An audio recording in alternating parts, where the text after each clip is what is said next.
Hello, everyone. I am Blessing Omeiza Ojo, a poet, an administrator, and a creative writing mentor. I will be reading some poems. I would like to begin with The Slow Turning of the World from Romeo's new collection, The Mystic of Small Dreams. At few minutes to midnight, when the last light of the old year was dying, I stepped out to see what was left of the world before me. And there I found the tree's shadow silently moving at the time I called to the lighted lamp, like an angel off to deliver some good news. From the glass window, nights of winter were silent witnesses to the slow turning of the world. The moon was a city census official writing down the names of the dead and the arrival of those born to our sorrow.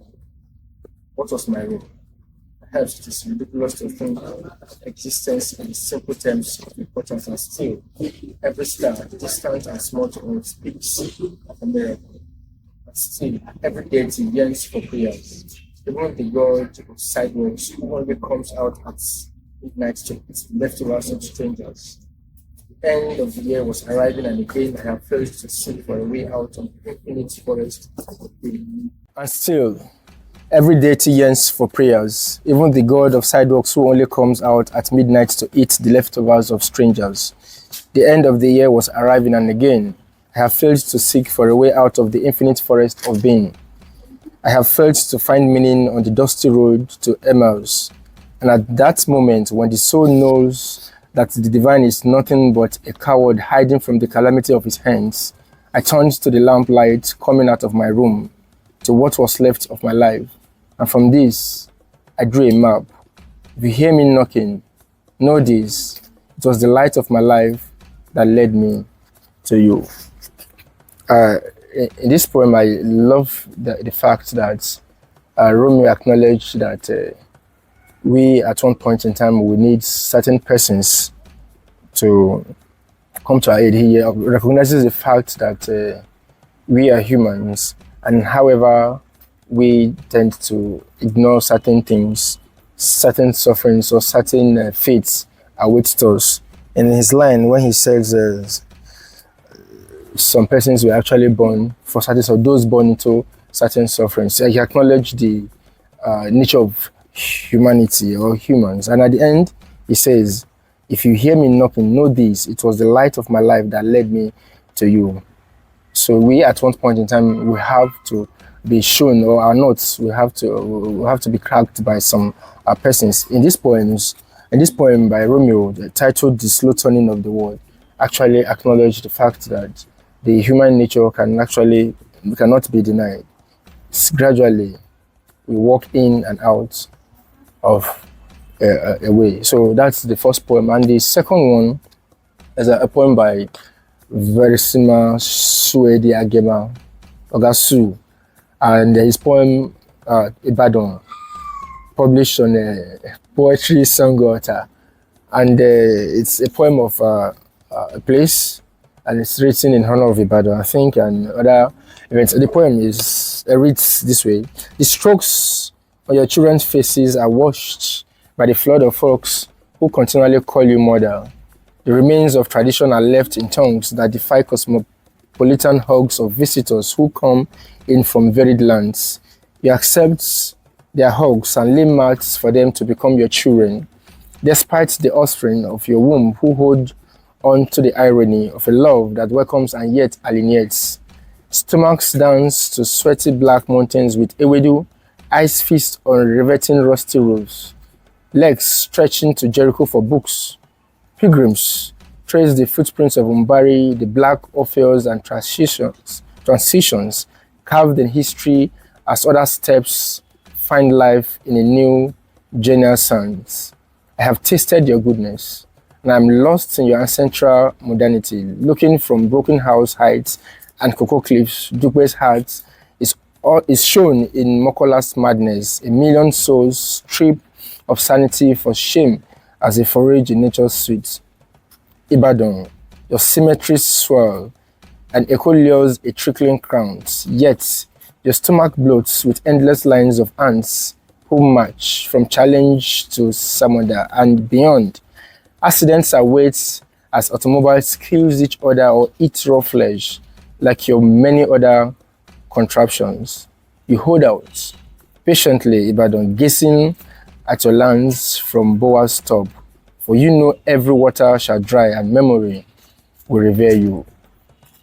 I love Poetry of Places. In a way, Saraswedi documented his experience of Ibadan.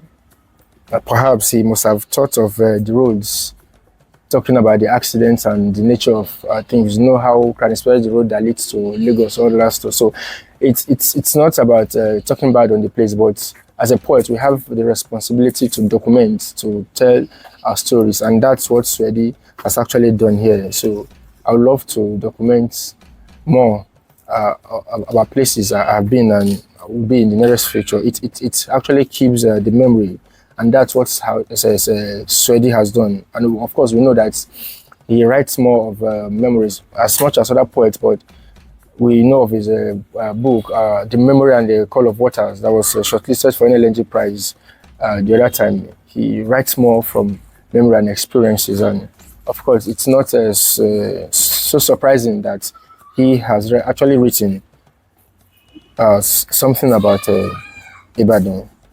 And the next poem I would love to read is Saddiq's poem, Saddiq's Dzukogi. And is this poem that is published or was published on the Poetry Foundation, and the poem is titled Ring.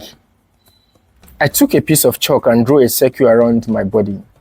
In that ring, I engraved all the names of my loved ones who are alive, until the only space left was under my feet.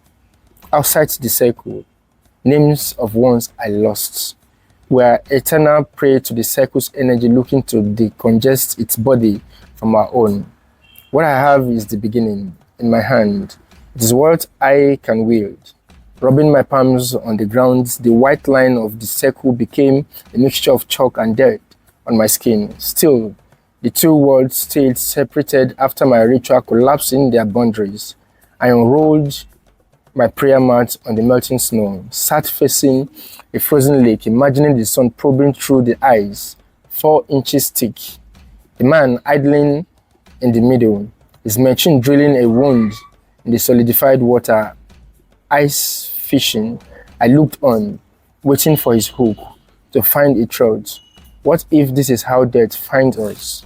By luring us with words, with desire. The first time I read this poem, it was, I think I had seen a post on Facebook. I was like, wow, this is my, it's building a whole lot from almost nothing. We'll see the way he started, merely using the imagery of a chalk, of a circle, drew, by using a chalk, and eventually taking us to the whole truths or the fate of all mankind. So it's in fact bringing the reality before us that most of us get killed or by what we actually desire or our desire. So desire actually kills. So the whole poem here is an element of truth, and actually testifies to the fact that if one is not careful, there are certain things that could actually lure us, and these things is a desire. So I love this poem so much. And the last one I would like to read is actually my poem that got published recently on the Charlotte's Review, and it's titled Bullet. It's an experimental poem, and one, a ball of lead or other metal used in firearms of small caliber, now often conical. 2, typography, a printed symbol in the form of a round dot for marking items in a list. Bullet is that metal ball that loves to kiss a body on reaching it. Strange how we now could love everything that shares the same beginning consonant with it. In a bullet race, a body is a target if it has blood, sharp and ruthless. You won't see it coming. Guess a bullet would work as well as a knife. In Cuba, a discovery, a cannonball with my name on it. The night's news announces another found in Maraba carrying a double inscription. Ikure Ibukun, the Yoruba equivalent of your death, blessing, most likely a message from death to me, but it reached me maimed. What better way to offer grief as a caramel chocolate if not this way? Box it, label it sweet. Should the name be as long as the trial? I do not know. I am only aware of names that begin with B, and there are not blessings. In a diacritical shift, an inscription could also be a messiah. Imagine that we are at a train station and a man screams, Ikure.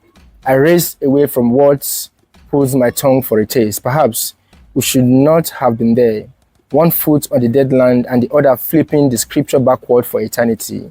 I forgot to mention that some times ago I shielded a schoolboy from a shrapnel. My palm, a hollowed home. You and I, residents in it. I should sing along the streets where a signboard reeks of blood. I'm pointing a finger to the fate of men, to the graveyard that would claim our silence someday. Remember, there are won battles. Have you noticed that kinetics must reach a heart to cool a body? Alone, after a Sabbath service, a clergy writes a number of things that could close him. A chapter of history book written in falsehood. There is no bullet in it. As far as I'm concerned, in the vein of life, I am a century away from my end point. But I have bulleted myself for the bullets that would walk through me someday. I titled this poem A Bullet, and we all know that as a result of insurgency, a lot of persons have actually been forced beyond because of insurgency and some stray bullets and other stuff like that. But I have also escaped deaths, especially ones during NSAS protests, October 24th, 2020. Yeah. But the reality is no one lives forever. So this poem actually brought that to us. It's about just discussing the reality this way, still imagining that a whole lot of bullets being shot at me, literally and metaphorically, all pointing to me dying, but I have escaped on several occasions, and that's the idea behind this poem. And I love this poem so much, and on a second shot, it got published, and just like other poems that document certain occurrences, I think this is actually a poem bettered by memory and how I've actually been escaping a lot of things or occurrences that would have led me to rest before now. Thank you.